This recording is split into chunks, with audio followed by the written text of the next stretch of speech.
Alors je sais pas comment c'est arrivé, mais sur YouTube, mon fil d'actualité m'a proposé mon premier tuto, la jupe simple. Et puis j'ai vu que ça faisait 3 ans que je l'avais réalisé. Ça fait tellement longtemps. Donc je me suis dit, allez, on va la regarder. Et c'est parti hein. Je n'aime pas du tout me regarder en vidéo. C'est déjà très compliqué le montage, alors regardez les vidéos qui datent. Ça va être une épreuve. Mais bon, on va le faire. Salut, alors aujourd'hui on va voir comment faire une jupe. La jupe elle peut être longue, elle peut être moyenne, elle peut être courte, comme vous voulez. Vous n'avez pas besoin de patron. Il vous suffit juste d'un mètre ruban, d'un élastique ou d'un... Ça a tellement vieilli, mais en même temps on dirait que c'était hier. Voilà, allez. Un cordon, une ficelle, un lacet, tout ce que vous voulez. Et d'un bout de rectangle de tissu. Donc vous prenez un papier, un stylo et vous mesurez d'abord votre tour de taille. Qu'on soit bien d'accord, on triche pas, vous rentrez pas de ventre. Ok. Donc moi je fais 72. Et donc là, il faut que vous mesuriez à partir de la taille. Et en fonction de là, vous voulez que la jupe s'arrête. Veillez bien à garder quand même de la longueur au cas où ça vous plaît pas et vous voulez... Quand je regarde la vidéo là, je me souviens du mood dans lequel j'ai réalisé cette vidéo. En fait, je voulais pas faire du tuto. Ok. Et puis je me suis dit, oh, vous m'embêtez tous là, vouloir absolument que je fasse un tuto couture. En plus, c'est un truc hyper simple et tout.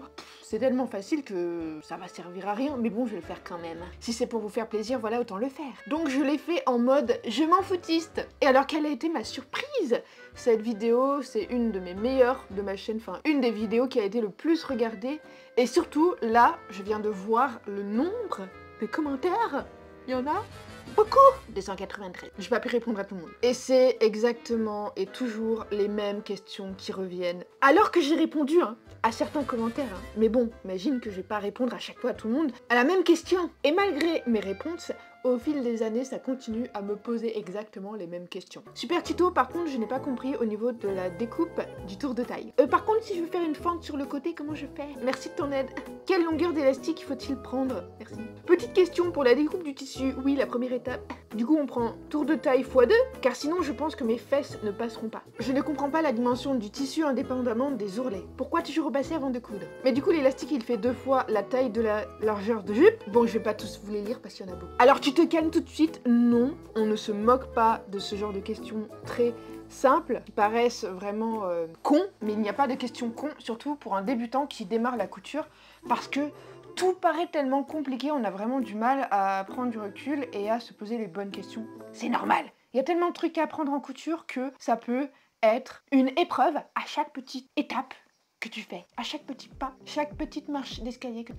Du coup, j'ai pensé à refaire le tuto. Ok, bon déjà, quand tu te mets à la couture, bien sûr que tu n'as peut-être pas de pièces dédiées. Une grande table pour pouvoir t'installer. Écoute, moi, j'ai commencé à coudre par terre, au bord de mon lit ou du canapé. Alors là, je vais clairement pas te montrer le studio dans lequel j'habite parce que c'est le bordel. Oui, la tongue, c'est pour éclater la mouche qui m'emmerde depuis tout à l'heure. Bref, peu importe ton budget, peu importe ton point de départ, ne t'empêche pas de démarrer une passion qui te donne envie, tout simplement. Que tu en aies une d'ailleurs, ou plusieurs comme moi, moi j'aime pas que la couture, j'aime beaucoup de trucs. C'est d'ailleurs depuis quelques temps tout l'intérêt de ma chaîne YouTube de te parler pas seulement de couture, mais aussi quand tu es entrepreneur multipotentiel et que tu sais pas quoi faire de ta vie. Enfin, de toutes tes passions surtout. Voilà, voilà. Donc quand tu démarres la couture et que tu sais pas trop ce que ça va devenir, prends une machine à coudre basique, mécanique du coup. Il y en a qui coûtent, allez, 150, 200 euros, c'est très bien pour démarrer. Bien sûr, ce sera pas le moteur le plus puissant, mais pour commencer à coudre et pour te faire la main et pour vraiment savoir si c'est une passion que tu vas garder, je pense que c'est un bon compromis. Ensuite, chose qu'on ne te dit pas assez souvent, quand tu démarres un projet, n'importe lequel, teste toujours sur un échantillon tout ce que tu vas faire, tous tes points, tout ça là. Même moi je le fais, surtout quand c'est des tissus que je connais pas.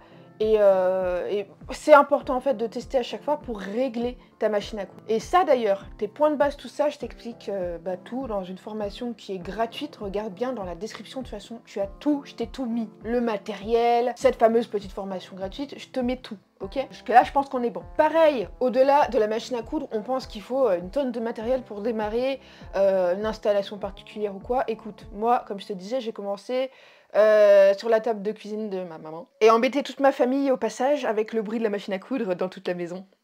Bref, tu démarres avec ce que tu peux et ce que tu as. Après, au niveau du matériel, pareil, t'embêtes pas la vie à acheter une tonne de trucs. Juste tout ce qu'il te faut, minimaliste. Et moi, c'est comme ça que je procède même encore aujourd'hui. Tu vois, j'aurais la place de prendre une surjeteuse, chose que je ne fais pas parce que d'une, ça prend un peu plus de place.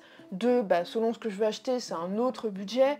Enfin, tu vois un petit peu ce que je veux dire. Et puis, moi, faire ce qu'on appelle surfiler, c'est-à-dire faire des bords propres au bord de tes vêtements, c'est à ça que ça sert d'ailleurs une surjeteuse, le fait de surjeter, eh bien moi, je me contente de ma machine à coudre qui me fait mes points zigzag, et voilà, c'est tout. Alors certes, c'est un petit peu plus long, tout ça, c'est peut-être un peu plus contraignant quand tu as une surjeteuse, mais c'est juste une question d'habitude. Ensuite, pareil, je voudrais t'expliquer un truc, c'est au niveau des mesures générales que moi je peux te donner dans mes propres tutos, mais aussi les tutos d'autres personnes sur les réseaux sociaux. Putain, elle est là la mouche, je vais l'éclater.